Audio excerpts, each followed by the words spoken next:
Coming to you from Milwaukee, Wisconsin by way of Stone Mountain, Georgia, birthed by the great state of South Carolina, is the Bryant Land Country Podcast, your place for any and everything in hunting, fishing, sports, and outdoor related, with heavy doses of randomness, guests, and an all-around good time.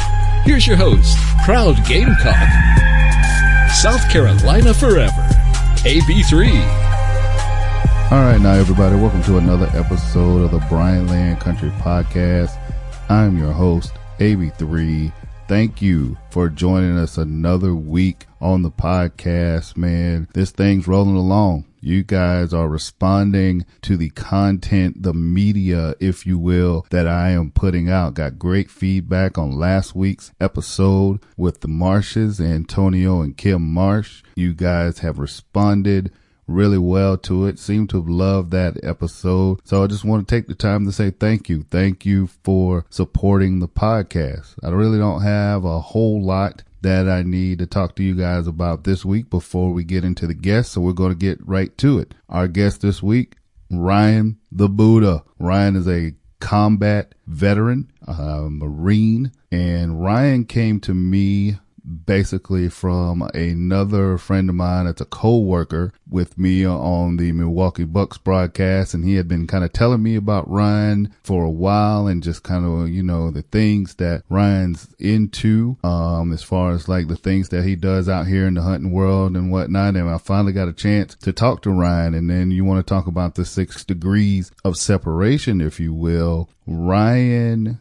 talked to last week's guest, Antonio Marsh, about putting together some things, some hunts and whatnot. And I had just talked to Antonio right before I finally got in touch with Ryan and lined him up to come on the podcast. So 6 degrees of separation going on here in the Bryant Land Country Podcast. But Ryan and I had a good time. We had a good conversation. So I'm very happy to get a chance to present this to you guys. So you guys that listen on the regular, you know the drill. I'm going to fall back and I'm going to let Ryan the Buddha take over my conversation with Ryan the Buddha on the Bryant Land Country Podcast.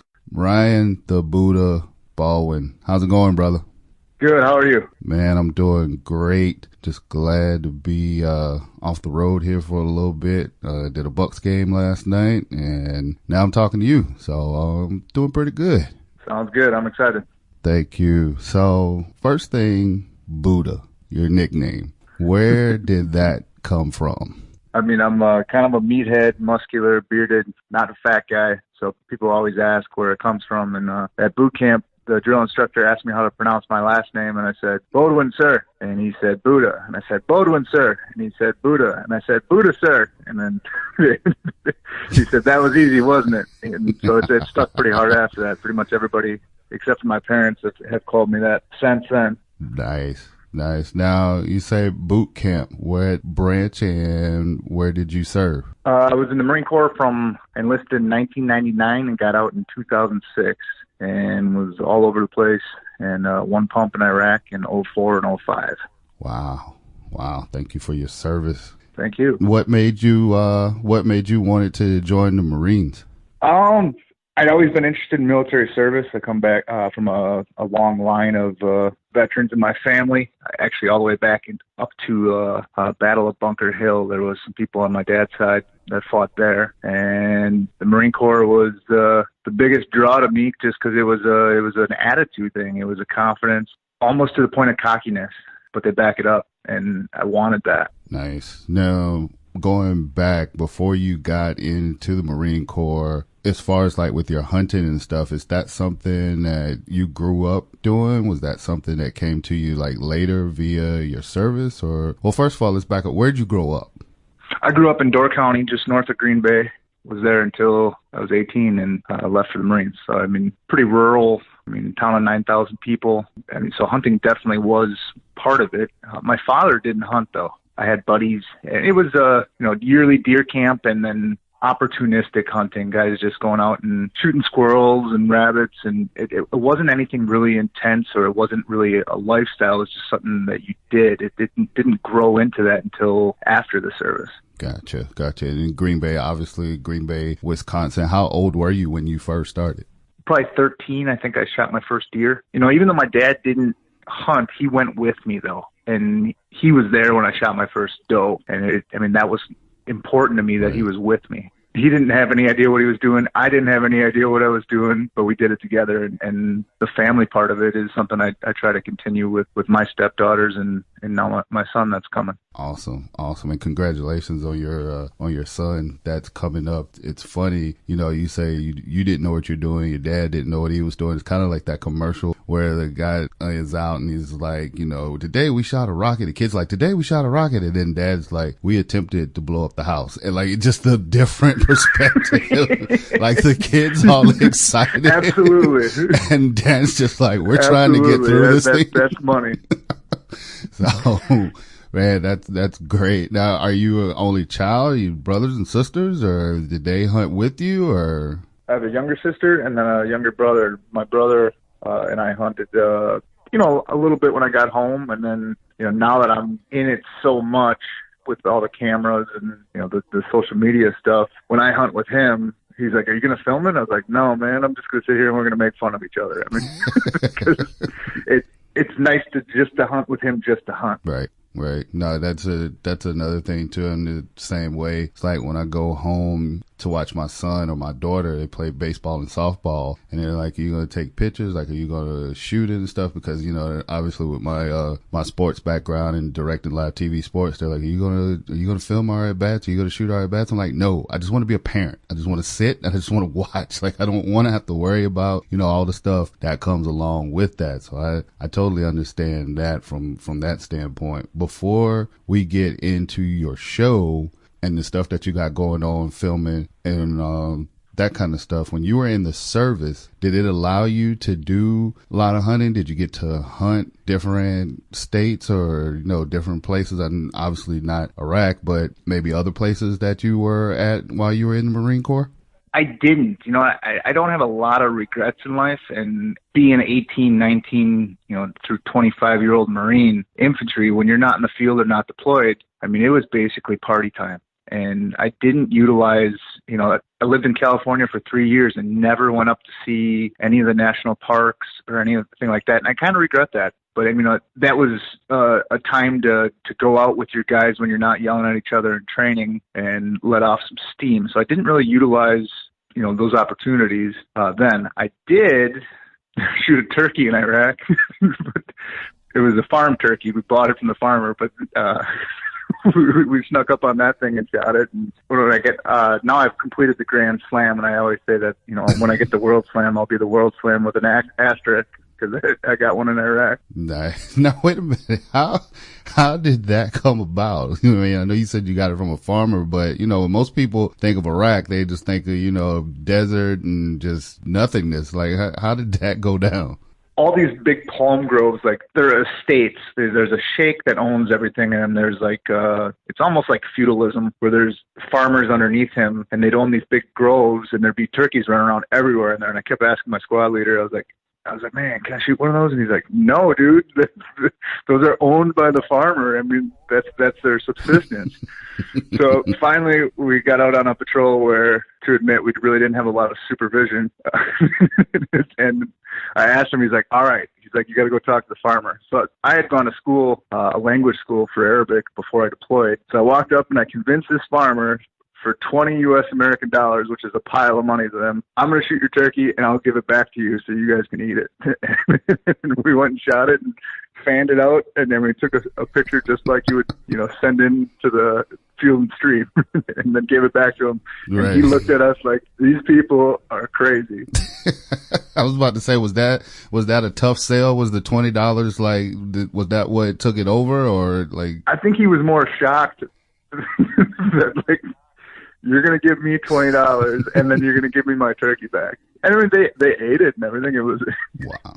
I didn't want to take their food from them. Sure. Did he share it to you? Like, was there like a camaraderie, or was it just kind of like, all right, whatever you want to do, just give me the $20 so I can get you away from here? It was like, pay me and go away.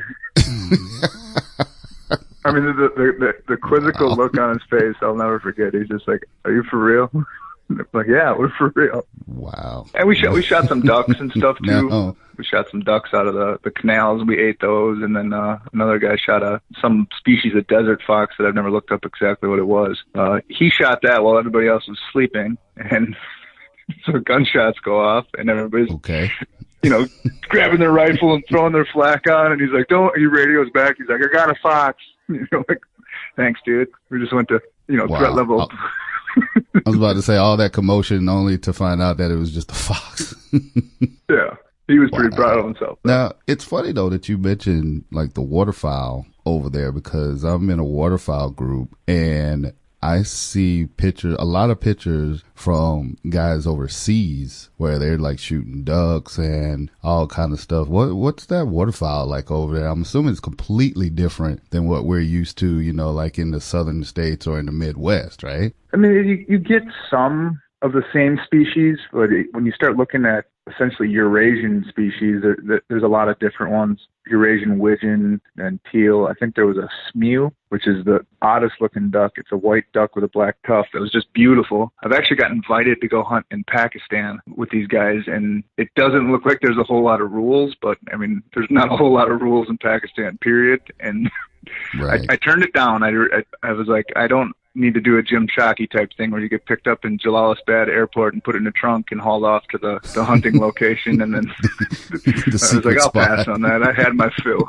Yeah, that's where, and I think that's where a lot of those pictures I've seen come from Pakistan, because like you see, our limits here compared to the pictures I've seen are really modest. Like these guys are like racking up, and I mean, from the looks of it, I mean, it's not like a whole lot of cover. They're definitely not camoed out, with a bunch of calls and stuff. So it's just fascinating to me, and it's kind of like, okay, what's going on over there? Like, what are you guys doing? So, did you hunt out of a blind, or were you just? One guy sent me a video. They're underway. I mean, the motor's full tilt, and there's two guys on the front of the boat, and they're just whacking them as they drive. I mean, it didn't seem like there was a whole lot of sport and challenge to it. I mean, I would have gone to shoot and experience the different culture and the different species, but I mean, it's like shooting a turkey with a rifle. I'm not into that. It didn't have a draw to me. And the added, here in a country that doesn't really like Americans factor, it was enough to say no to.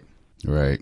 No, I totally get that. So you get out of the service, you come home. What kind of work were you doing when you got out of the service? Did you dive right into like media and photography and all of that, or what did you do? What's crazy about, how I got into film is in high school this is analog paddles type, archaic equipment, VHS and, dual track audios and recording stuff over the top.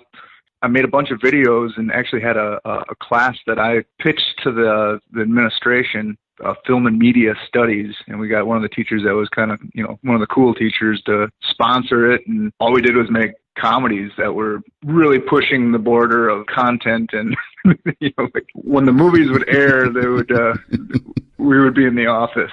So I would do a bunch of that, and I was really into it. And I actually had spoke to my father about going into film, and he looked at me, and my dad was kind of the Red Foreman, that 70s show type. He looked at me and he's like, "You're going to be another bartender or a waiter in LA, you dumbass." So he kind of discouraged me from doing it. Wow. And completely dismissed it, that, though. Well, you either make it or you don't, and right. I don't think I had the skills as a person outside of filming talents to accomplish what I wanted to do at that point in my life. And I'm kind of glad I went the route I did and came back to it. I didn't pick the camera up. I went to college basically just to play rugby, got a history degree, taught high school for a year, and then worked for the government in an office job for 8 years until I started really getting back into hunting. And then I picked up a still camera, and that's what propelled me back into film. I was taking pictures of ducks as they migrate north, and my photos got noticed by an acquaintance of mine on Facebook, and he said, "Hey, I need somebody to film. You know what you're doing?" I said, "Not a clue. Let's go." And the rest is history. I bought equipment, taught myself stuff on YouTube, used the resources I had, amongst friends that I knew that knew more than I did, and just basically became a knowledge sponge, learning everything I could from every source I could get it until I got to here. Nice. Where'd you end up going to college? I went to UW Milwaukee. Okay. right down there.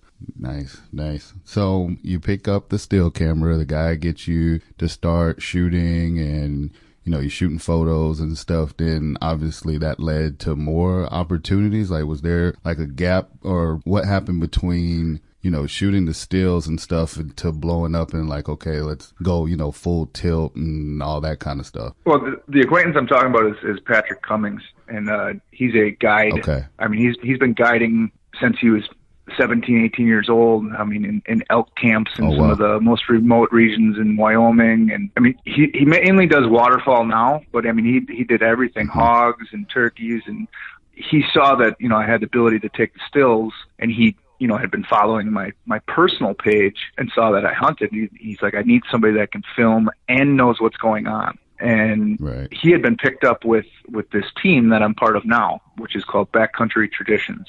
And it was a fledgling loose association of people from Michigan to Texas to Virginia to, Pennsylvania, all over the place.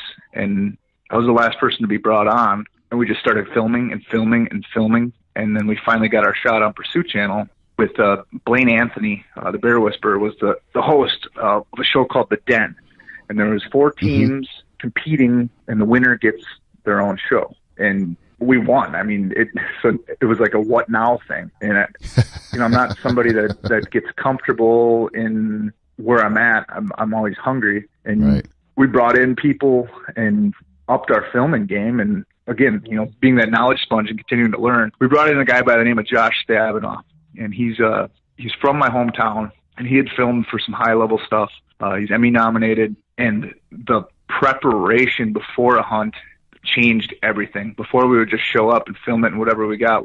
And I mean, there's outlines and pre-production meetings, and every single person that's involved in a hunt is involved in the planning. So when you get there, you hit the ground running. You've got multiple cameramen, and all that stuff we filmed with Josh this last 2 years is airing this April and this May, which is our first season solo from the rest of the competition. So it's been a absolute whirlwind. I look back and I look at some of the stuff I first filmed, and I was like, holy cow, how did this happen? Now, I'm going to get into the production meetings because that's right up my alley. But like with the den and stuff, that was just kind of like you're doing your thing, you're going on your hunts, you're basically putting your idea together, and then you're just bringing it back, and it's judged against the other three contestants or the other 3 teams. Yes.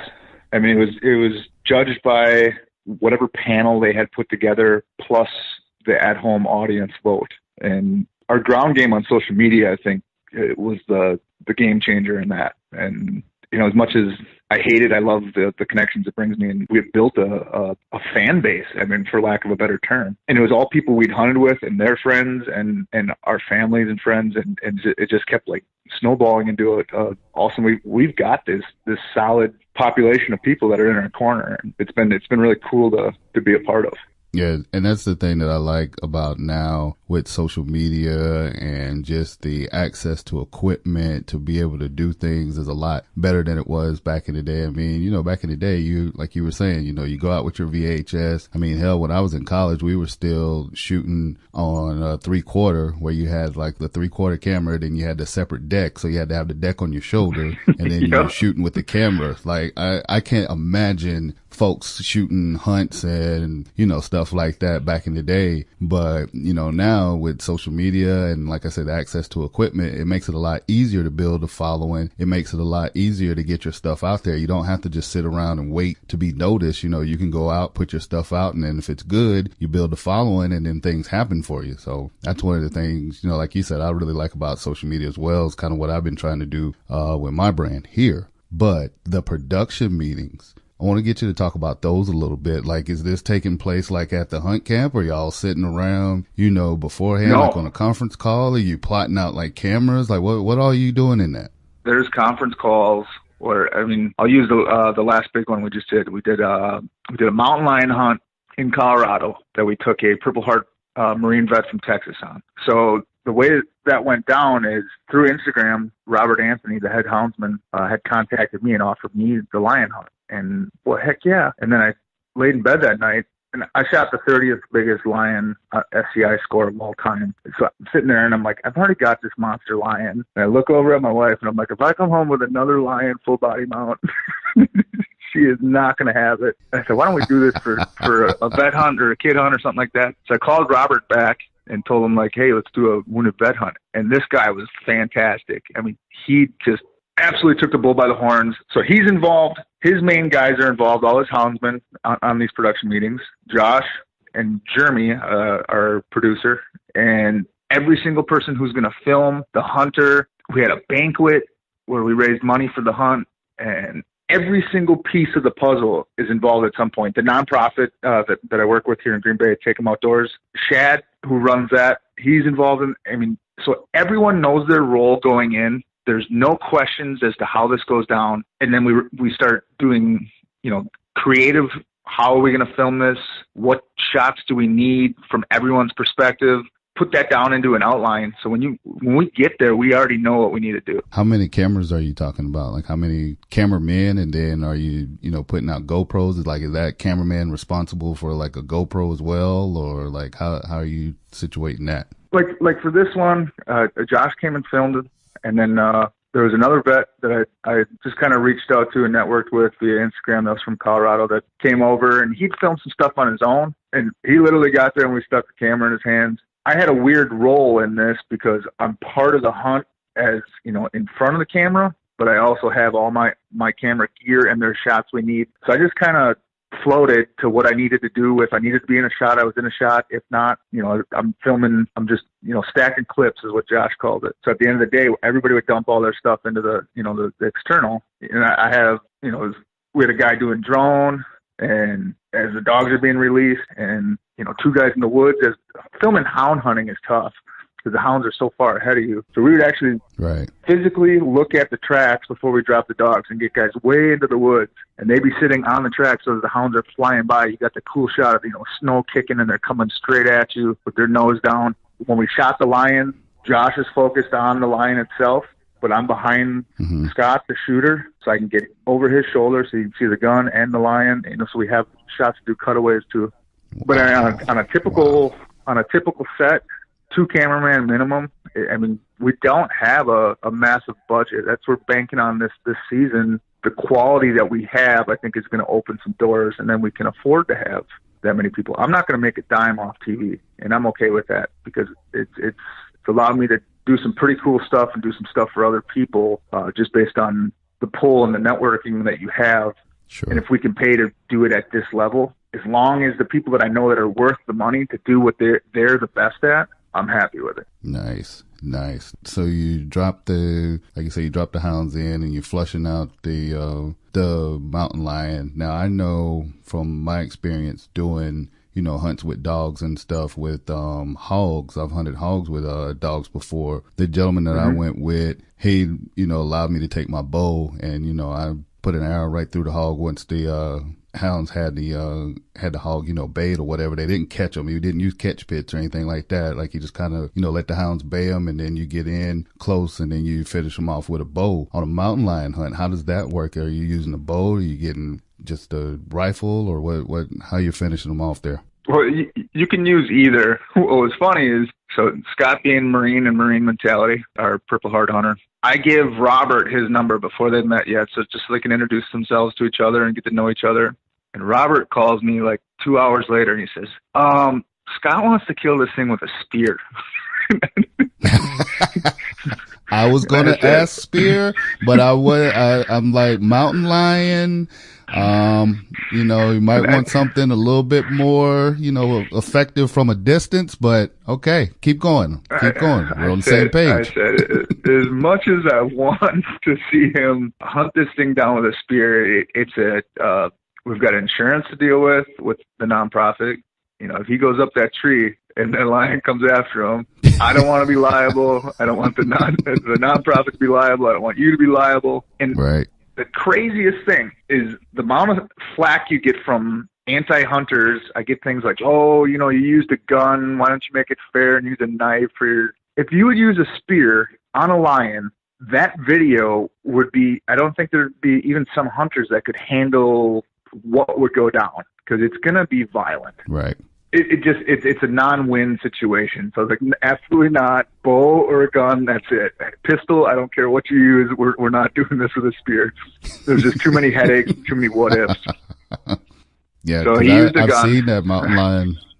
So he ended up using the gun. Yeah, I mean, when you catch the lion, when you tree them, or they do bay up as well. Right. We were kind of on an incline coming down into this little draw, and it was pretty steep. So what was cool is you're 15 feet away, but you're at eye level. So, I mean, I was snapping stills while I had time. And then when he started getting a little, I like to use the word wonky, when an animal starts, this ain't good, I'm going to bail. And then I grab the video camera, and I mean, you're eye to eye with this thing. I mean, wow. I mean, I've looked death in the face before, and that thing has all the tools, and it's right there looking at you. And one of the other hounds went around to the backside of the tree, and Robert's like, "What are you doing?" Because anytime they get shot, they come out the backside of the tree. He's like, "I'm not even going to stop shooting if it jumps on you." You know better than this. Oh my God. Right. Jesus, man, the amount of danger and things that can go wrong. And it's funny to me that you say you look that animal in the eye, and you use the phrase, it has all the tools. I don't know why that just tickles me, but it did. But the danger that goes on, in something like this, but the reward, and the adrenaline rush. I mean, and then at the end of the day, like you said, you're helping, a Purple Heart veteran. I mean, golly, man, I can't imagine what that must feel like, once it's all said and done and the success. I told Robert and his crew, before Scott got there, I said, I've been doing some of these, donated hunts for about 1.5 to 2 years now, and you're going to take more away from it than you ever imagined. And there was a lot of pressure. We only had 4 or 5 days, and we busted our backsides to get him one. And when we did, Robert actually broke down, and he's going to hate me for saying it, but he was so overcome with like how much work he put into it, and to see the success for the vet was huge. And the relationships that are built from a bunch of strangers. My wife says all the time, she's like, "You don't know any of these people?" I'm like, "No, but I talked to them on the phone. I can tell their character just by the phone conversation." And now he calls me, right, 2-3 times a week, and he wants to do it. He's setting up. I got a antelope hunt that he's going to run for a girl from North Carolina that's got she beat leukemia, and now she's got a cancerous brain tumor. And social media found out about her, called him up, called the rancher up. We got her and her dad flying out to go shoot an antelope. I mean, that one hunt for him running it for somebody else has changed him to the point he wants to do this all the time. I mean, I don't need to be the trigger puller. Being able to set these things up and being part of them, it's way more than you're continuing the traditions of hunting, but you're bringing something that when I kill something, I'm stone cold, but not because of lack of emotion, just because I'm worried about the animal expiring as efficiently as possible. I don't get rah-rah. I'm not in your face. But when I take somebody else out and they get one, I mean, I lose my mind because I'm so excited. Right. You're excited for them. I mean, because I know how they feel because I was there once. Not that I don't have that same internal emotion when I do have a successful hunt for myself. It's so much more to be able to do it at this level for other people. Yeah. And it's funny because like before I really, got into this and started, hunting myself, and, I would watch some of these shows, and not necessarily the ones where, you're helping somebody out, like a wounded vet or, like a kid or whatever. Like I would see some of these shows with like, grown, normal able-bodied people, and, they'd kill a deer or like a turkey or whatever that they've been, hunting for. And they would just like break down, and I'm like, "What are you crying about?" Like, I'm naturally like, I'm kind of like you, like, I'm not a big, emotional, rah-rah kind of person or whatever. But I would watch some of these shows. And I'm like, okay, like, why are you breaking down, crying and whatnot? But I understand it a little bit better now. I'm still not a big crier or whatever, but I understand it a little bit better. It's like when you put in so much work and you put in so much time, and you go through some of the challenges that we go through when we're doing this. I kind of get it now. I definitely get it, with helping others. Like I said, helping, like kids and vets and, others less fortunate who may not have the opportunity. But man, like I said, when you go through the work and you take the time and then you finally, get through on something that you worked hard for. Okay. I get it now. I didn't get it at first, but I get it now.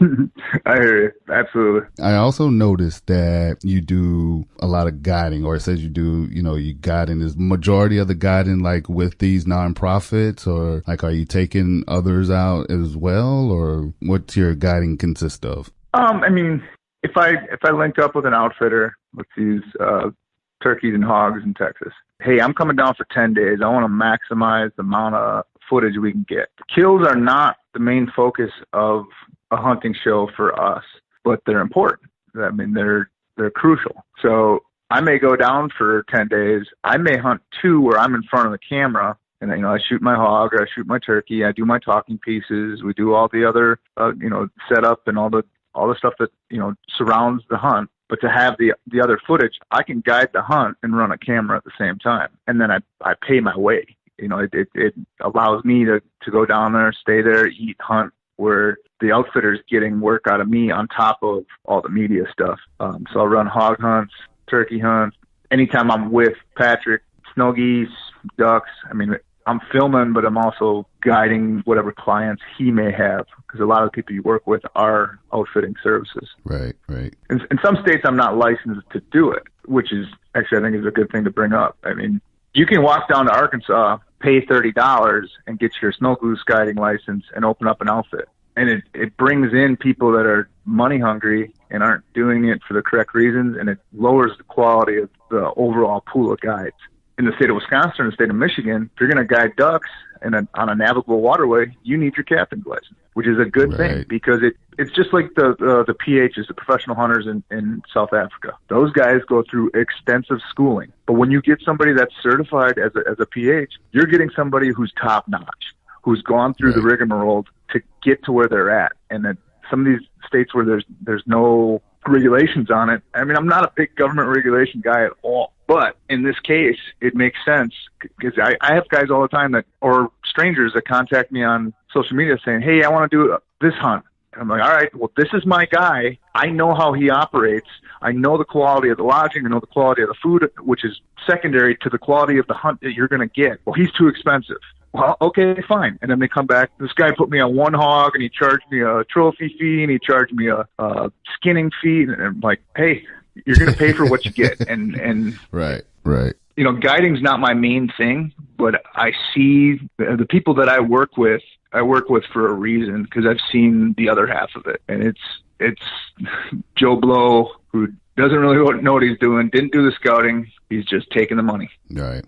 And that's, for somebody like me, I make no bones about it. I'm in Wisconsin, 6 months out of the year. I have a little place back in Georgia that's for me and my kid. But for the most of the part, I do my hunting up here in Wisconsin and in Illinois. And the value of finding a good, reputable guide, because I always looked at it like, look, I don't have time to go and scout public land. Like, that's my schedule just doesn't allow for that. So I want, a reputable guide that knows what he's doing. Like the Coast Guard certifications and stuff for duck hunts up here in Wisconsin is one of those things. I was like, okay, I understand. I get it now. And, I've been fortunate that I found, 3 or 4 guides that I kind of go to, for deer or for, goose hunting and duck hunting and stuff like that. But like you said, to have that guy that's, certified and, you're getting quality service. So it's invaluable in my opinion. Absolutely. There's a stigma, and you'll see it on some of the hunting forums on Facebook, behind hiring a guide. And I get it, because before I got into this full time, I was like, well, I would never pay for that. And, I am capable of killing any species on any continent on my own if I have the time to go there and sit behind a pair of glass and scout and get to know the animal. There's some species you can't kill because you just don't have land access. And I am perfectly willing, if I'm going to work with somebody, to sit down and just pick their brain and learn everything I can learn from somebody that does it every day, as long as they are that caliber of guy. And that's also been the great thing. Like the guys that I go with, like for goose and duck hunting, I mean, for me, I've gotten a little bit better at calling ducks because I'm sitting there, during the downtime, just kind of talking to them and picking their brain. And I mean, they're super cool about it. They do it for a living. So it's like, why not talk to a professional? Like, my thing is, if you don't have time to scout and you want to hunt and you're not scouting, you're just pissing in the wind. So why not go with somebody that does it for a living and, you know, is reputable and is a good guy and stuff. Like I said, I'm totally about it, but I'm with you. I see, you know, all the stigmatisms and, you know, all the complaining and going back and forth on social media. And I swear sometimes I feel like those of us in the hunting community are more of an enemy and more of a disservice to ourselves than anybody else. I'm glad you said that. Rant over about that. Duck hunters happen to be, and well, waterfowlers in general. Snow goose hunters, duck and goose hunters are the worst. They are catty, and you know, I tried kind of combating some of that stuff, and it finally got to the point where it was just not worth it. You know, hunting is not growing. It's not growing in number of people. We're losing people, and anti-hunters are going to come after us no matter what. And there's no, when it comes to online, there's nobody backing each other up, and it's all tearing people down, and it's detrimental. You know, a kid will post on there, a 13-year-old kid shoots some duck that he doesn't know what it is, and posts it, you know, asking for help on duck ID. And there's 40 guys that are 30 plus years old. I would have never shot that unless I could ID it. And like, calm down. The guy's 13. You know, if it was somebody that's in your age demographic, okay, fine, let them have it. Like, they've never shot a duck coming in twilight hour that they couldn't tell what it is and blasted at them because a big wad came in. I mean, they're lying. Tell this kid, hey, you know, in a polite and tactful manner, you know, you should probably focus on learning duck ID before you pull the trigger, but without tearing them down. Hey, that's a black duck, or hey, that's a ringneck duck. Help them out. And it's frustrating. It's like hound hunting is a perfect example. Let's use hound hunting for bears in Wisconsin. So if someone kills a bear over bait, or someone spot and stalks one in Wisconsin, or if someone uses hounds and kills one, the anti-hunter does not care how that animal was killed, how that animal was taken. So if these guys don't band together and protect each other, if you want to kill a little bear over bait, go for it. If you want to kill a bear with hounds, that's a 20,000-year-old tradition. Go for it. Protect each other, give each other space, and respect each other. Don't go against each other. It's the join or die snake that Ben Franklin had. You know, join together or die alone. And that's what's going to happen if we keep doing this. Because it's funny, like back home in Georgia this year, you know, they had it set up where they divided it, you know, like North Zone and South Zone. South Zone, you could bait, you know, for deer and hogs. North Zone, you could only bait for hogs. You couldn't, you know, hunt deer over bait or whatever. Well, finally, they got their act together, and now you can bait over the entire state of Georgia for deer and hogs. And people lost their mind. You can't kill a deer over corn, and none of you guys ever killed a deer before until you killed it over corn, and that buck's too small, and it don't count if you killed it over bait and all. And I'm just like, for real? Like, this is what this is all about? And like you said, don't even get me started on duck hunters. And cause I love duck hunting. I love, you know, goose hunting. But like you said, I've never seen a group that is just like, you know, they're like crabs in a barrel. And like you said, if we don't figure it out, you know, the anti-hunters, like you said, they're always going to be there, but we're going to end up destroying ourselves. So, like I said, second rant over about that. But yeah, we're on the same page about that. Absolutely. Here's my question, though. This is something that I want to, and I think you'll be the perfect person to answer.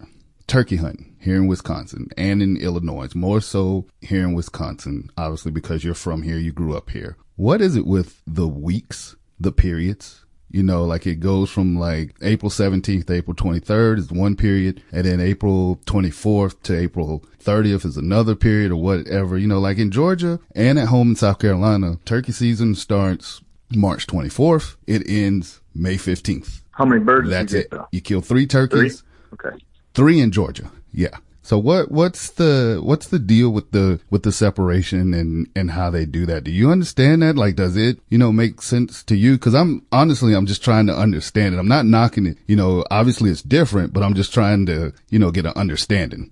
I mean, I think it started when they had first introduced the population to regulate the number that were killed. It is convoluted. I mean, I just pulled up the sheet. Right now I have week C, week D, week E for myself, week D, week E for my stepdaughter, zone 2, zone 2, zone 2, zone 3, zone 3. The benefit of having this system is like, as of today, I've drawn 3 tags, 1 through the draw system and 2 leftovers. And once all the tags become leftover, I could shoot 20 turkeys in Wisconsin if you get the right tags and space them out in the right weeks. Why it's done by a week and not, you get 2 birds, here's the whole season. I don't know. I don't try to figure out the DNR. I don't try to figure out anything in the government because you're just going to get mad. That's fair. Fair enough. I like it though. Like for some reason, like I can go to Nebraska, get 3 tags and be tagged out in a weekend. It's great for an out-of-stater, but for an in-state tag, I mean, I'm going to have a week. I'm probably going to shoot 2 birds myself, even though I have 3 tags, and hopefully get her 2 birds. I mean, that's priority. And then we got a couple kids from Children's that we're taking. I've got so many options and places to go depending on what tags we need. As long as you're logged in at 10:01 when the leftovers come on sale, you'll get the tag you need. Yeah, I got one. I wasn't quite at 10:01, but I got one for Zone 3 yesterday for one period, and I'm gonna try to get another one for another period today, just because with my schedule, I'm not sure which period I'm going to be able to hunt. And that's one thing I like about Wisconsin. At least your out-of-state tags are, hunter friendly. Mm-hmm. Whereas I went across the border to Illinois the other day and tried to get over-the-counter tag and basically just used up half a tank of gas because they went just like that. I mean, like literally, Ryan, I got up, drove from Milwaukee, went across the border to the little, mom and pop store to go get, a tag or whatever. First of all, you can't buy them online. Illinois, what's up with that? So I drive, and I get there, and there's like 7 people already in line, and they go on sale at 8:00. And I walk in like at 7:50 thinking like, okay, this is, pretty good or whatever. There are already 7 people in front of me. I told one lady, I was like, I don't know if I've ever done anything like this since maybe like the first PlayStation in college. Like where you just like, you get in there like super early. When the new Jordans go on sale, and there's a line down the block at Foot Locker. Right. Literally, that's what drawing a turkey tag was like in Illinois. But luckily I got one so far here in Wisconsin, so hopefully I can punch that tag with my bow. But I don't know, it's different. It's definitely been a learning experience. For me, I think this will be like my 4th year hunting. I started late in life. I grew up in the country, but I loved ATVs, but then I picked up a bow and then fell in love with it. So I mostly bow hunt, and then, I'll take my shotgun and, go out and with the geese and the ducks and stuff. But I'm looking forward to, punching the tag on a turkey here in Wisconsin. Zone 3 is a good zone. I got piles of tags. Are you hunting public? Outfitter, for this first one. And then depending on the time and if I draw another tag, I may try my hand on public land. Well, if you draw another, tag Zone 3 on public, let me know and I'll, have secret spots. Nice. Making connections, people. That's what the hunting life is all about. Making connections. It is. It really is. Couple more and then I'm gonna get you out of here. What's your favorite species to hunt? Do you have a favorite species? Oh, that's a really good question. To hunt or just an animal in general? Let's start with hunt and then animal in general. I'm a waterfowler first. Okay. Ducks is my thing. I was lucky to have been able to go to St. Paul Island, which is 3 hours from the mainland into the Bering Sea. Oh, wow. Out of Alaska this January with King Eider Adventures and film and get to shoot my birds. I got to shoot a King Eider and some King Eiders and some Harlequins. And that's the pinnacle of waterfowl. It's funny that you say, like when people get emotional, I'm not. But when I put that first King Eider in my hands, I looked at the camera, I was like, cut. Like, stop. Because it was that is the pinnacle of waterfowl. And I lost a real good friend who had organized our veterans duck hunt in Horicon in this last summer. And I always duck hunted, but I wasn't a duck hunter until I went to that veterans duck hunt. And now I'm part of it. I'm on the board. And, we've grown this thing from 6 vets to 80 vets every year. And Ryan Voy, who passed away, I was in his boat the first year, and that changed me into a waterfowler. And to hold that duck in my hand, it hit me that, he's gone, but I'm here, and he's with me. And I got a little, I choked out some words for the camera, and I was like, shut that thing off right now. Yeah. So the King Eider was my favorite hunt so far by far. dangerous too. I mean, you're in a 10-foot dinghy in the same waters that the guys from Deadliest Catch are out there battling for crabs, and you're like, this is stupid, but I'm doing it. Wow, man, that does sound pretty exciting. So that's your favorite species, favorite weapon. Individual firearm? Yeah, individual firearm. Well, let's start with, are you more of a firearm guy, or are you a big bow guy? Time is of the essence, so I'd usually use a rifle and shotgun. But favorite firearm is the Mark 19 grenade launcher, which is the coolest thing ever. Somebody was sitting there and was like, you know what? What if I made a machine gun grenade launcher? So that's my favorite firearm. I mean,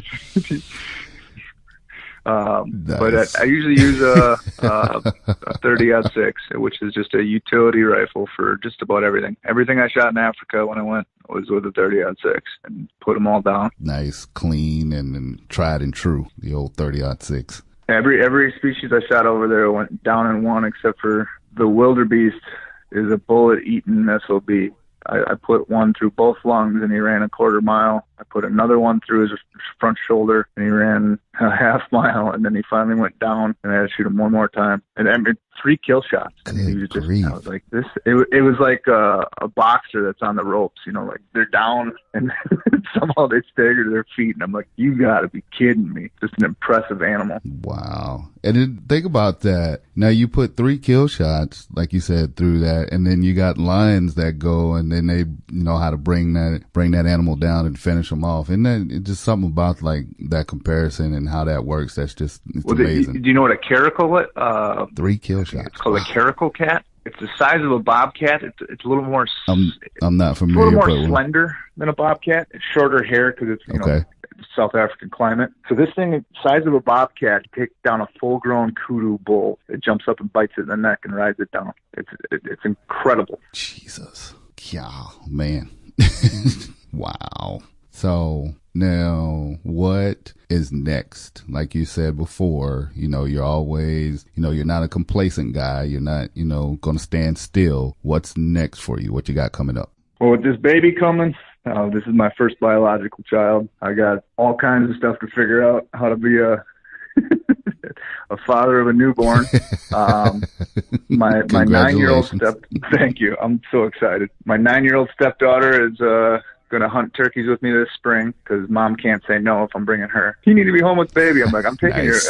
Our other kid out. So she's going to shoot a turkey on her great-grandfather's farm just outside of Green Bay. We're going to do a bunch of turkey hunts around here. And then I told her I would stay home all summer for sure. I'm not going to book anything, plan anything up until September. Then we're looking at doing some hog hunting in September. And then my calendar, it goes absolutely berserk. October, November, December, January, February. October, I'm shooting my first bull elk in Idaho. We have the Veterans Duck Hunt, 10th annual in Horicon. November, we're doing a veterans hunt in Texas for ducks.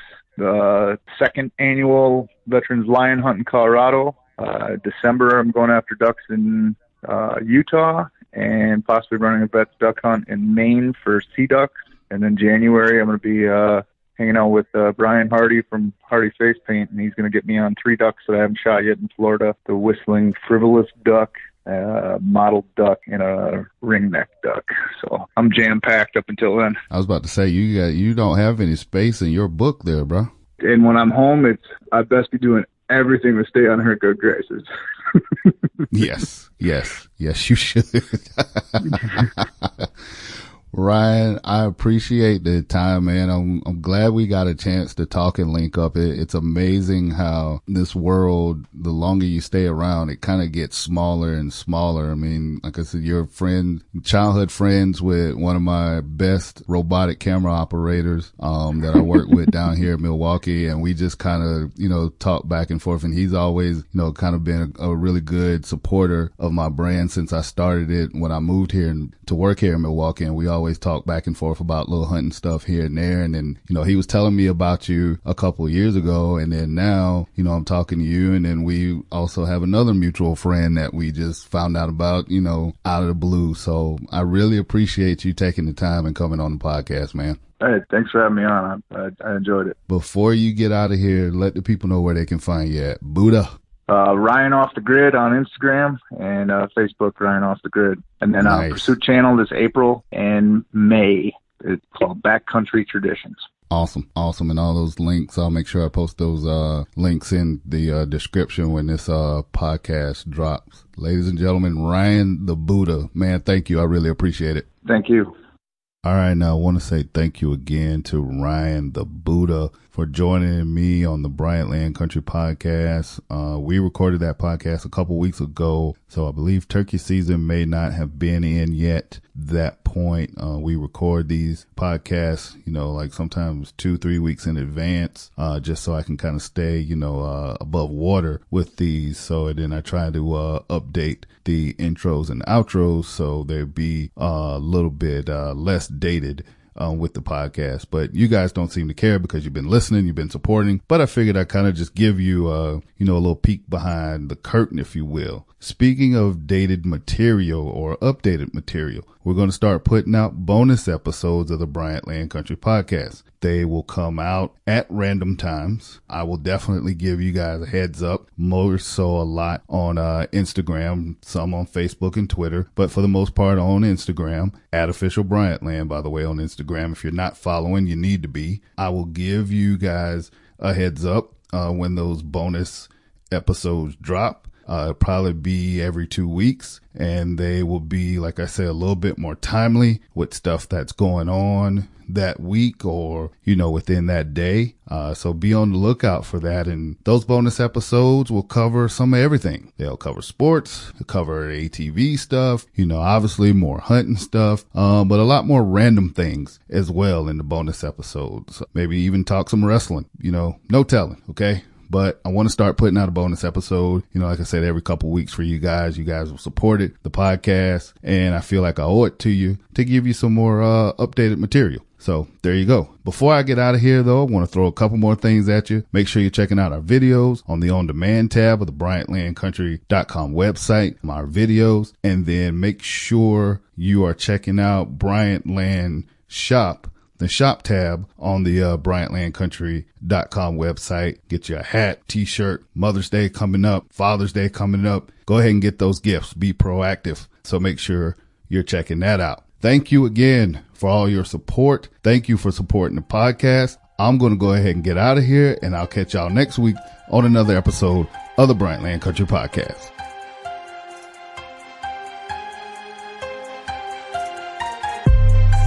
Thanks for listening to the Bryant Land Country Podcast, hosted by AB3. Please leave us a positive review and 5-star rating on iTunes. Be sure to check out our podcast section on our website, BryantLandCountry.com, for previous podcasts. Check us out on Instagram at Official Bryant Land and Twitter at 3BryantLand. This has been an AB3 Media production. Join us next time for another edition of the Bryant Land Country Podcast.